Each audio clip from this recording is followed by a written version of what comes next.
High welcome.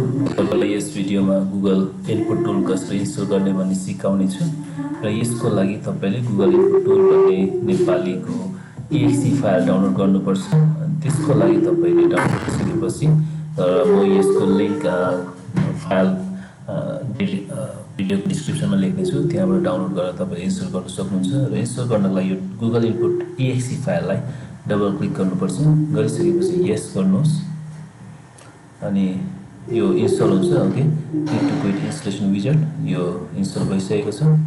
अनि त्यसपछि यहाँ हेर्दाखेरि गुगल इनपुट आएको छैन अनि हामीले यहाँ नेपालीलाई गर्नुहोस्। अब डबल क्लिक गरेर यस, फेरि यो पनि इन्स्टल भएछ। ओके, यो इन्स्टल भइसकेपछि फिनिस गरिदिनुहोस्।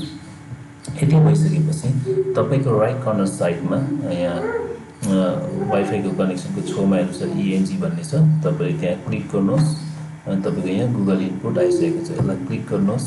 ओके, यति गरिसकेपछि तपाईँले नेपालीमा टाइप गर्न सक्नुहुन्छ। सरी, यहाँ लिब्रे नेक्स्टको यसो मिस्टेक भएर यहाँ माइक्रोसफ्ट वर्ड खोल्नुहोस्।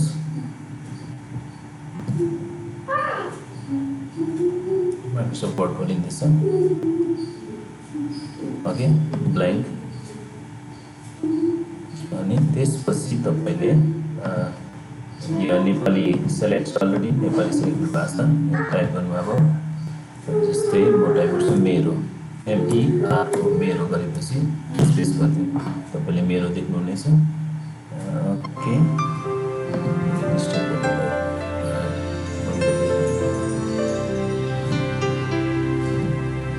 ओके, यो अहिले तपाईँको उयसमा युनिकोडमा टाइप भइरहेको छ। जस्तो मेरो हेर्नुहोस् अप्सन आउँछ अनि त्यसलाई क्लिक गरिसकेपछि तपाईँले टाइप गर्न सक्नुहुन्छ।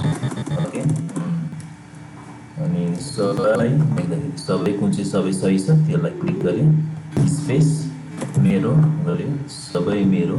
ओके, असलको स्पेलिङ असल होइन, असल। यस्तो प्रकारले सजिलो प्रकारले लेख्न सक्नुहुन्छ युनिकोडमा। अनि त्यो डिस्क्रिप्सनमा, भिडियो डिस्क्रिप्सनमा म लिङ्क राखिदिन्छु, त्यसबाट तपाईँले डाउनलोड गरेर इन्स्टल गर्न सक्नुहुन्छ। अनि किबोर्ड खोज्नको लागि चाहिँ तपाईँको यहाँ राइट साइडको कर्नरमा छ अनि फेरि इङ्ग्लिसमा गर्नु छ भने इङ्ग्लिस क्लिक गर्नुहोस्। अब इङ्ग्लिसमा तपाईँले टाइप गर्न सक्नुहुन्छ है। एकदमै सजिलो छ। केही प्रब्लम भने तपाईँले मलाई प्रश्न सोध्न सक्नुहुन्छ। Thank you very much.